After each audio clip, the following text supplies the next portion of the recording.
Hey guys, it's David Goodman with the Grow Team at Real Broker. Today I am sitting with Pete Blankenship at one of our clients' Airbnbs in the nation's area. And today I was hoping we could go through our search process, how you find deals, even finding this particular deal, and how you analyzed it, why you thought it was a good deal, how you searched for it, all the good stuff. Okay. Are you cool with that? Yeah, definitely. Okay. I think this will be really valuable Yeah. to the other agents out there. Yeah. So, and if you, no, I'm for just our kidding. buyers. So, and by the way, if you are looking for short-term rental eligible properties in the Nashville area, please let us know. Our contact information is in the description below.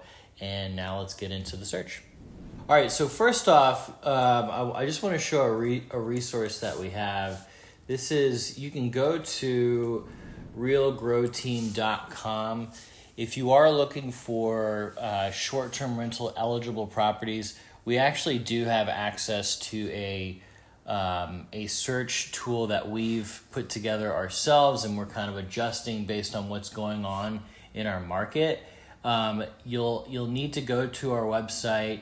You can also reach out to us and we'll get you access to this specific search, but we've done all the work for you to find properties that are going to be listed in a way that we know that they're going to be eligible for short-term rentals. So you can get that at our website. We also have other resources that you can take a look at to kind of understand what the rules are for short-term rentals. So also reach out to us for that so that we can send you that info so that you can educate yourself, because I think we both know that, you know, jumping into this space without educating yourself is really not a good idea. Yeah, very dangerous for sure. So we've got a lot of information. You can check us out in this YouTube channel to see more info. We've got a lot of stuff that Pete's done in our background, his background. But for now, just to keep this video short, I'm going to let him get on the laptop and walk us through what a deal looks like and why you found this one, why you liked it. All right. Yeah. Cool. Sounds great. Let's do it. First things first. Typically, I know something about you or your goals prior to looking into a deal. But let's just, for sake of reference, we'll use the deal that we are currently in at the moment for one of our clients. We found this property over in the Nations. And really, it was just priced at a standpoint where this client in particular wanted to move from California to Tennessee. They wanted to have, a potential primary long-term here for taxable benefits. Anybody that lives in a high-tax state knows that, that can be extremely inconvenient, if we will, when it comes time to sell your business. So a state like Tennessee is a lot more business friendly as far as no income taxes. So that was one of our goals. So we wanted more of a residential home. We had a pretty high budget. I believe they were, anywhere in the $800,000 range of cash that they had to put down, which is always good to have a higher percentage to put down. So with that being said, we'll just kind of start like that. So 4-bedroom, 0 bath, doesn't really matter on the bath. But 4 bedrooms is the max that you can get a permit for in Nashville. So that's always good to have in there. Home type, you can have all these selected.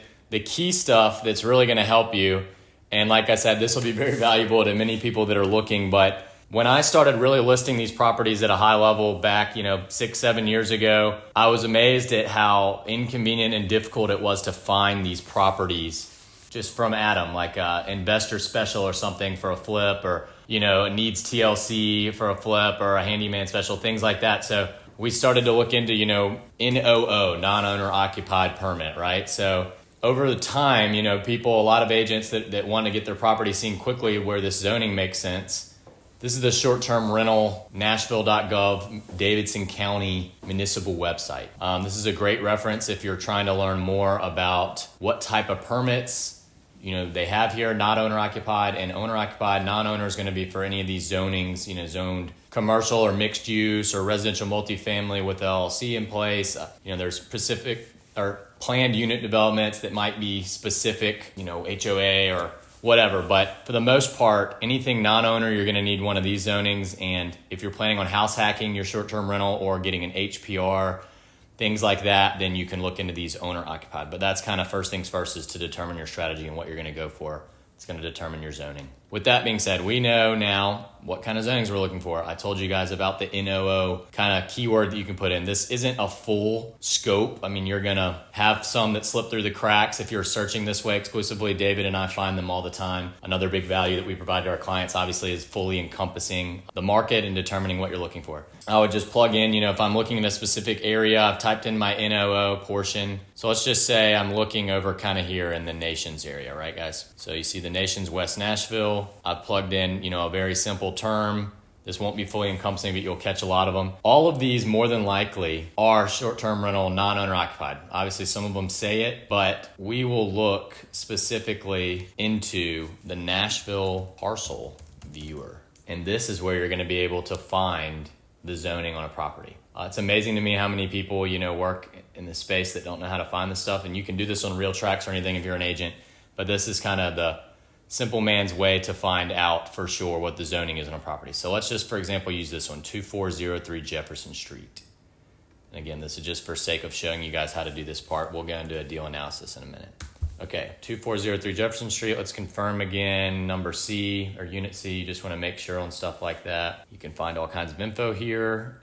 The important thing here is zoning history, right, guys? So this is CS zoned, commercially zoned, which means we're going to be able to get a non-owner occupied permit.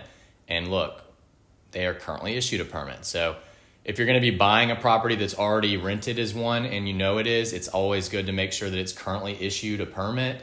We can see here that it's a 4 sleeping room, 12 maximum occupancy, which is the most in Nashville, as we mentioned before.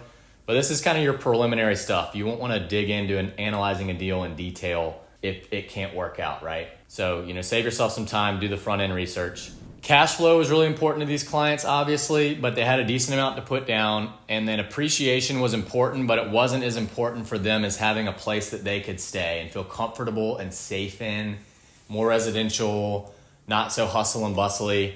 Because if I remember correctly with these clients, we looked in the East Bank new development. We looked at some stuff in East Nashville. We looked at stuff near Geodis Park. We looked near the zoo. And then ultimately, this was the very first deal that I found us, if I remember correctly, which is the one we ended up closing on in this one, because I said this is priced really well. It's got residential comps backing it up, which is going to help you support a resell if you ever needed to. Purely short-term rental, non-residentially-esque houses, 1,800 square feet, let's call it, for a 4-bedroom. Kind of more difficult to resell that if you had to as a residential comp because it's very small, so the square footage kind of goes out the window. This house, I believe, 2,400 square feet, 2,200, something like that. A larger 4-bedroom that we're currently in. And, we can show you guys, obviously, I think we have some B-reel and different stuff of this property in particular and all the different managers and people that we work with to make these kind of properties come together in the way that it has. But really, there were several great deals for this family and being able to put down the amount that they were. But it ultimately came down to the quality of the build, the, area and the amount of parking that was, available, the larger bedrooms, the larger size, the higher amenities. This has, rainfall, showers and multiple spigots, tile floors, walk-in, massive bedrooms, huge ceilings. This is a fine property, right? So we're paying definitely a premium for that. So really it came down to the revenue made sense. They were able to put down 50%, which made our cash flow a lot higher. We negotiated down, I believe, to like a 15% management, if I remember correctly, with some of our excellent management partners, since this family was going to be out of state. They needed a full-time manager. And ultimately, this was just the one that when they saw it, several of them cash flowed, but this was the one when we saw it that they said, okay, we feel really confident in the build. All the math made sense, which we'll go into in a moment. Right. But ultimately, I think for them, this was more of the mix that they wanted.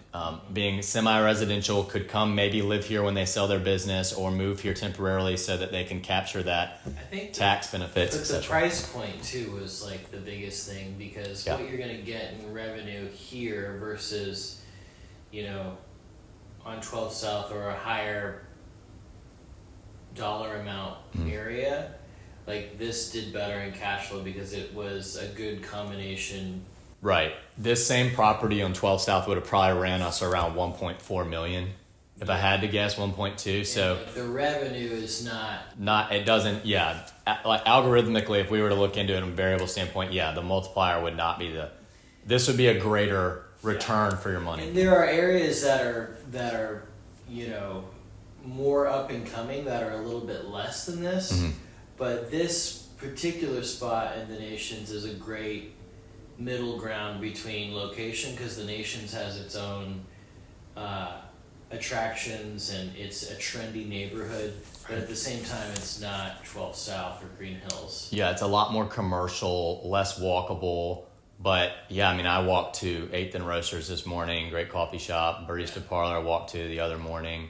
It's pretty close, and then you have a straight shot to downtown with Uber within 10 minutes. I mean, it took us, 15 minutes to get to the edge of East Nashville yesterday. So which is the other side of town. Other side of town, completely. So everything in Nashville, as we kind of told these clients as well, where do we want to be? Where do we want to be? And we really had to say, you really have to come here and let us just show you how small the city really is geographically, so that you guys can understand. Everyone wants to be near Broadway, near downtown. But we've all understood, and based on all the data we have from management partners and my past experience with managing, so many properties in Nashville, there's definitely a sweet spot where if you're within 15 minutes or so, or a quick Uber downtown, you're just going to be paying so much more for not that great of a return. I mean, if you're on Printer's Alley or on Broadway, obviously there's exponential returns for the convenience.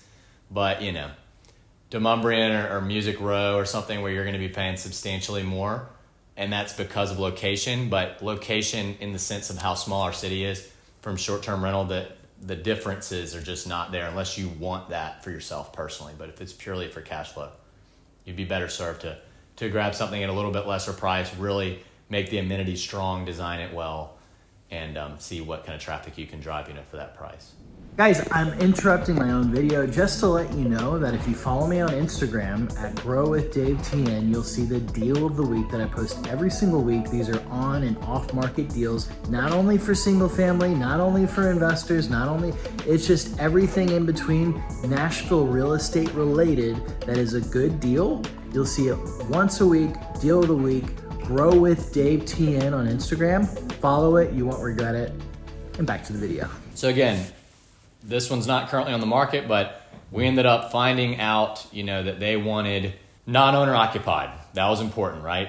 Because they weren't going to live there. They didn't have an HBR. So we did exactly what I just did here, which is go in and confirm, the property address, the current ownership, obviously, just to make sure that, if it's owned by a developer, our process may change between David and I, and we may try to reach out directly to the developer, see what we can do, right? See what kind of reductions we can get you guys in price, still get them their number. The benefits of working with someone who really knows what they're doing in this instance, to save you guys money ultimately on the purchase, but also, we have those relationships with some of those developers. So again, check the permit, check the zoning history, ownership history for what it's worth. Obviously, this was kind of a 1031 maybe, original owners into a zero sale amount. So long story short, we figured out the property, we figured out the zoning. Now's when I would dig in. So you can always use something like an AirDNA to get a basic idea of, what you're going to be. It's not going to give you an exact amount, like a dollar amount where I can find comps for you to do that. And I won't log into AirDNA now on here just because if you guys have it, then you'll know what it is. But so we're in AirDNA, pretty basic. We'll just use 4012B Indiana Avenue. And if I had to guess, this is going to be low. These are things, guys, you have to look into, and this is why AirDNA is, not fully reliable. It just depends on how strong the data is. So this address, it's plugging in 2 beds, 2 baths, 4 guests. So depending on when they got their data, you're just going to want to make sure you check this stuff. This was 4 beds, 4 baths, 12 guests. So you'll notice here, guys, right? And this is what a lot of inexperienced managers will tell you who don't have a lot of data. They'll try to put a blanketed rule to this kind of bed bath situation. So, they'll say, well, anywhere in West Nashville or near the zoo is going to be 20 grand a bedroom. They'll just kind of spit that out. They don't care about amenities. They don't care if it's a single bath, if it's a smaller room, if it doesn't have a backyard, if it does, if it has a grill, if it doesn't, has a fire pit, all these things that really drive revenue. So you'll see 40% occupancy with an 80.9 gross revenue, $549 daily rate, These aren't bad terms to just learn about. And if you have a premium account, you can see some different things. But, I've used this for many years, and I look at it sometimes to show my clients, to give them peace of mind. But more often than not, I'm digging into my own data, my own comps to find out, what we can do. So 80.9, right? That's super low. Let me show you my data. It's really going to be this one, especially at the amenities that we did, should really probably do gross at the max, 130K or so. Could do up to the 150K mark or so. But with the amenities that we put in here, it's really going to do a lot better. So you would have completely eliminated this deal based purely on AirDNA with an 80K revenue of, 20K base per bed bath, just kind of taking your standard. So for this deal, even when I did it, did it very conservatively. That's how we do all of our underwriting, extremely conservative. We paint the picture for you on what it will look like on a high-end case, low-end case, short-term rental, medium-term rental, long-term rental, what your breakdown is, so you have clear plans on plan A, plan B, plan C. It's going to show you right here, obviously, where it is. Climb West Nashville, the Parthenon, I'm very close to here. Vanderbilt, not that far away. Tennessee State University, right up there, northeast from there. But all right, so 85K revenue. Very conservative again, 2K or so, 2,500 in cash flow in this deal, 7.3 cap rate. We were putting down in this instance 20%, 165K basically on an 825 purchase price. We ended up getting this one for what, 805 or something like that? Somewhere in that range. It's been a couple deals ago now. So this will break down though, and I'll be able to get you, your cumulative cash flow, what I think your profit will be, your operating income, mortgage and taxes, expense ratios, estimated closing costs, renos and furnishings, etc. So this was like kind of our preliminary, deal of what we'd look at. We assumed 5% appreciation in this instance. Like I said, 7 cap. We're getting some comps based on, what other units are doing. So you can't really take these. You have to take these with a grain of salt. And I kind of look at them specifically on how they're performing. Are they full-time short-term rentals? Are they being used, house hack style? Is it a business that owns this personally and they have their execs come stay here for a month at a time? You have to look into the details on it. If you know the managers, it's even better because I can call the managers and say, hey, give me a profit loss statement for this deal. Gives you a lot of confidence as a buyer to know exactly what's going on, not buying on pro formas alone. In this, internet TV, I just assume like $80 for a bigger house like this because I'm probably going to get fiber internet, 1 gig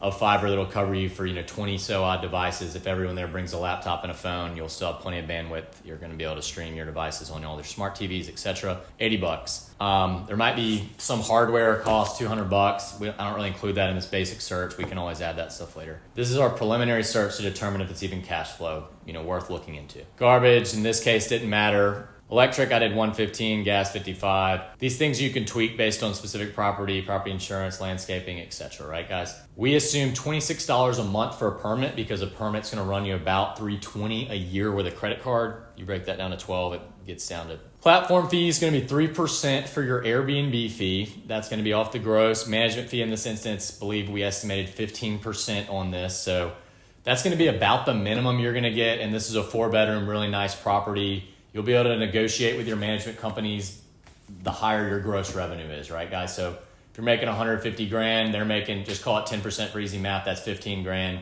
At 15%, that'd be what, 30 grand or something around there, 20 grand. My point is they can do that at a lot higher level rather than your 1 bed, 1 bath that's making 30 grand where they're taking 15%.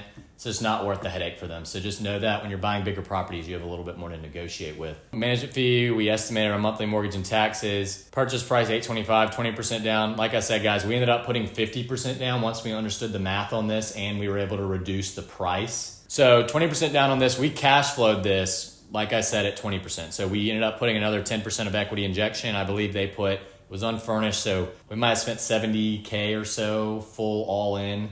And this place is designed better than most I've ever been in. So, they definitely went all in there. 7% interest rate. Obviously you can refi this hopefully later. But ultimately, this is how we kind of underwrite, right? And I give you a full-on breakdown, and then this is where we get really sexy. So we show you all the data, what it was financed for, when it was bought previously, years owned, everything you kind of need to know from a background standpoint. And then we get into a tax calculator. So a lot of people don't understand with these short-term rentals, especially when you're buying furniture, that this is all a business that, is just like a storage unit business or something. Like these are all, degradable, depreciable assets that you're owning as a commercial investor now, in essence. So we do cost segregation studies, is pro forma kind of for all of our investors. We have cost seg people that we can connect you with, but for higher end investors, especially that are able to buy these larger units with more money down, maybe they're selling a business or they need to offset their high income. We have doctor clients, lawyer clients, etc.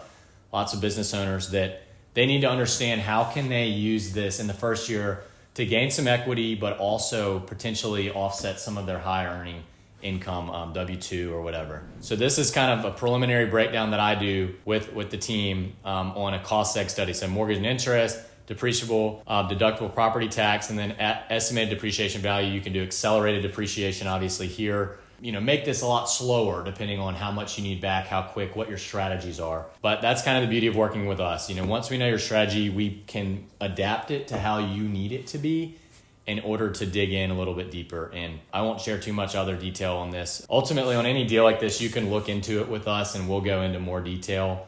Some of these statistics, caveat with you on our call because not all of them are necessary depending on your strategy. Some things are more important. But ultimately, that would be kind of the process. So we looked on first kind of determining our budget, what our plan is, what we want to do, non-owner occupied, owner occupied, amount we have, blah, blah, blah. You can do all this. And I use Zillow in this instance just because I know that a lot of our clients will use this and it's really easy to navigate. So again, to go over that, 4 bedrooms is what I put in this instance. If 3 beds, your budget, or 600 to 700, probably 6 to 750 for a 3-bedroom range, I'd say. 1 bedroom's going to run you anywhere from 4 to 550, depending on where you are downtown or out farther, maybe in the high 3s. And all this just depends on what you're going to be putting down. If you're a first-time home buyer, we help people house hack in some of these condos at 5% down.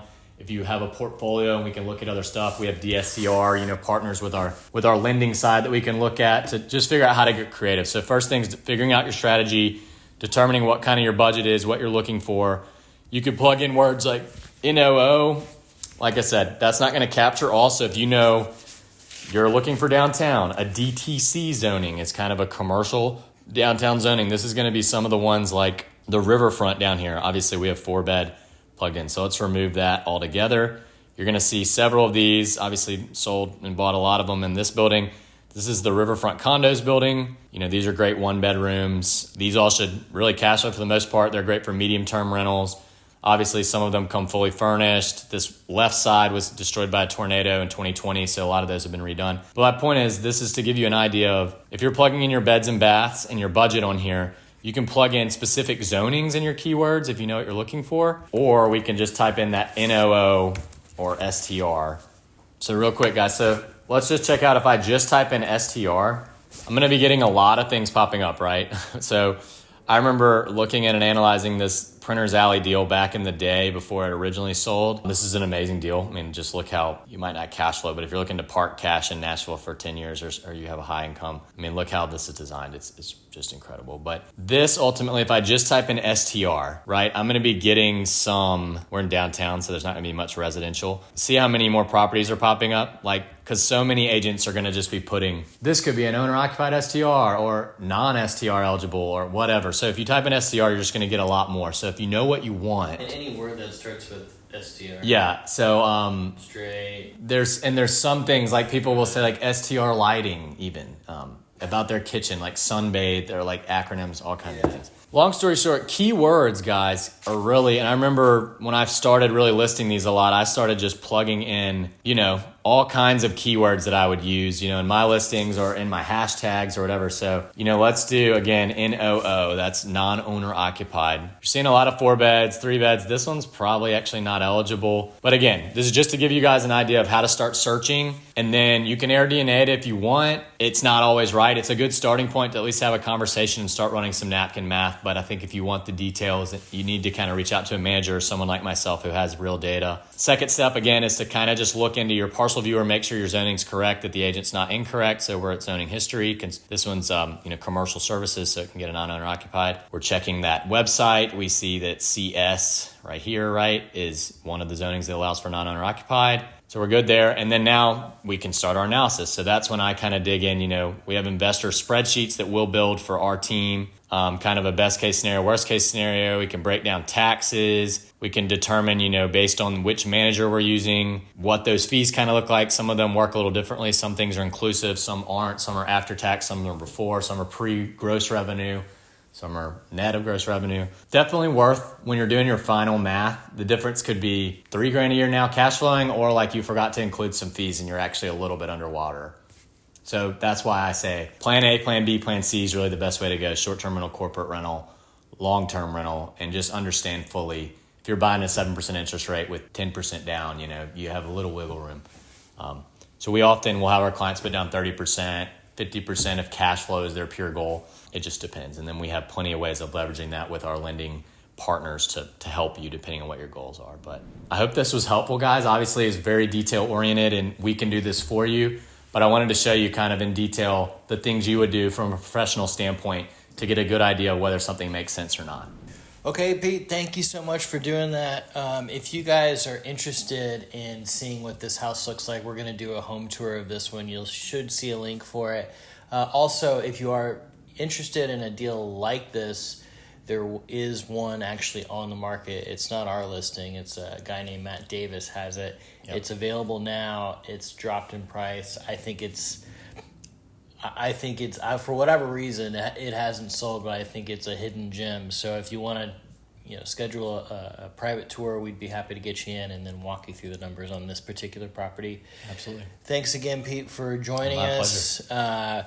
Link in the description below on contact information if you want to get in contact or get any of this information on how to do short-term rentals and how to get plugged into our search so that you can make this search easy. Hit us up. We'll get you that contact information. Again, thanks for watching, and we'll hopefully hear from you soon. Thanks, guys.